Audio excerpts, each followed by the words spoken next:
Democrats could be cruising toward an electoral beatdown, the likes of which they haven't seen in a few years. This according to multiple computer models with a solid history of picking winners. So what is the left doing to counterpunch? Apparently matching one of their strongest candidates with a potentially disastrous running mate. That's a great idea. First to the 2020 election projections. According to Politico, economists have fed a number of pieces of data into certain computers. Stuff like the currently low unemployment, high wages, and low gas prices. The software also ignores polls and personal feelings of candidates. The results? Well, if the election were held today, President Trump would win in a landslide. Of course, a sudden collapse in the economy or a really damaging Mueller report or any other scandal could change all of this. So could a surging Democratic candidate somewhere down the road really know how to rally? Well, if today is any indication, that's not going to happen anytime soon. Case in point, Axios reporting that Joe Biden's aides want him to name Stacey Abrams as his running mate on the day he announces his candidacy. Yes, that's right, the woman who lost the Georgia governor's race. It's an obvious play for the female and minority votes, but it comes with major risks. Abrams is seen by some within her party as being divisive. On top of that, two other rising Democratic stars are already cannibalizing each other's campaign staffs. We're told Kamala Harris just poached Beto O'Rourke's top digital strategist and plans to make a heavy push into his home state of Texas. Woo, hook 'em horns. Let the games begin. And if that weren't bad enough, the constantly growing Democratic field is suffering from some serious name recognition problems. A new survey in Wisconsin shows voters there recognize freshman Congresswoman Alexandria Ocasio-Cortez before every Democrat candidate except Bernie Sanders, Joe Biden, and Elizabeth Warren. Oh, sorry, Beto. So should the party just pack up and go home now? Joining me to discuss, political editor for townhall.com and co-host of Benson and Harf on Fox News Radio, it is Guy Benson, and co-host of The Five on the Fox News channel, Juan Williams. Welcome, gentlemen. Good to be with you. Hey, Kennedy. Great to have you both. Juan, I will start with you. Is there anything to these computer models that are showing that, you know, if you take polls and personalities out of the equation and you just feed in this other economic data, that it's good news for the president? Well, obviously it is. The thing about it is just what you said. You were really clear with the viewers about this, that they're only looking at economic numbers, and those economic numbers can change. In fact, most predictions are that they will change, and not for the better. But if you just look at the economic landscape as it exists right now, it would be very favorable, absent the fact that the candidate, Donald Trump on the Republican side, the incumbent, is not, given his personality, his tweeting about things like John McCain, Saturday Night Live, I could go on.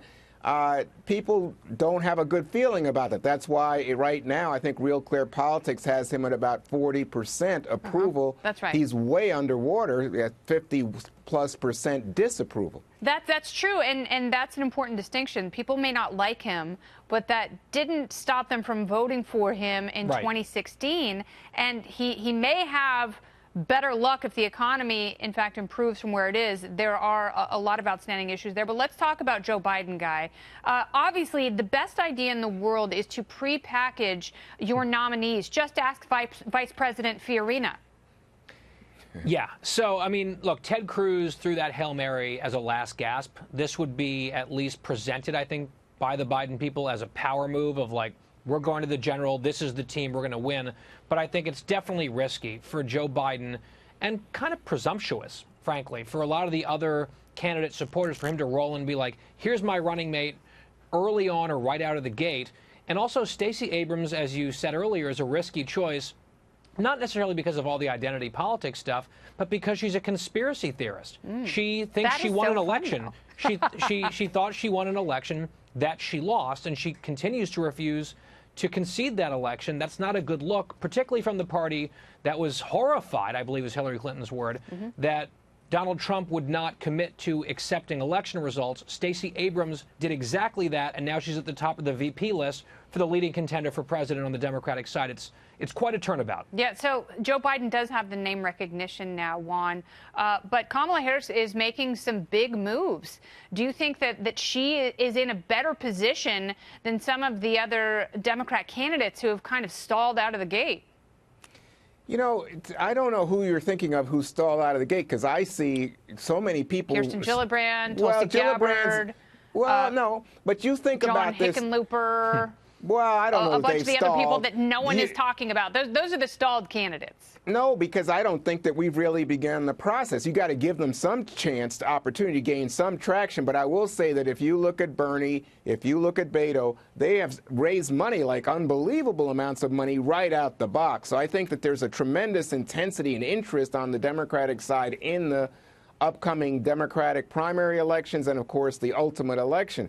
I will say I this. think Kamala Harris is the most pivotal person in this race right now. You do, and you've told me that. And I got to say, you're a Californian, but so I think that the money. And it's not because I like her. I disagree with her on most things. I would never vote for her. Right, but if you look at it from a purely political perspective, she has a better game than anyone, and she is a natural VP pick for someone like Joe Biden or Bernie Sanders. Well, she'd say she's a natural presidential pick. If she doesn't make it that far, then that makes her the most pivotal person in the race. But she has a lot of money coming out of California. She just had a big, Sandra Rhimes, the big producer out in California, just had a fundraiser for her. She's going to do pretty well, I think, because her background as a prosecutor, which is going to set off some on the left.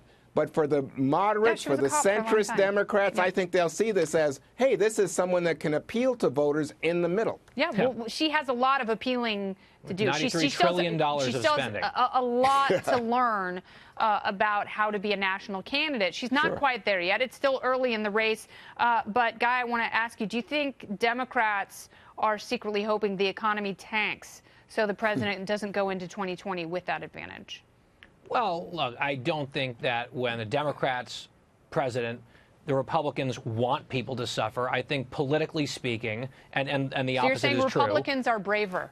No, what I'm saying is, I think it goes in both directions. What I'm saying is politically, it is useful when you are the out party for the economy not to be in great shape. So you can point to that. There's a reason why all the economic models you mentioned before have pointed to the victor when the economy is good or bad. It's really, really influential. So if you want to win an election, it helps if the incumbent is weak. And he'd be weak if the economy wasn't good, but right now the economy is quite good. Sustainability is a question, but for now, right now, in this moment, the Trump economy is roaring. It is his number one asset.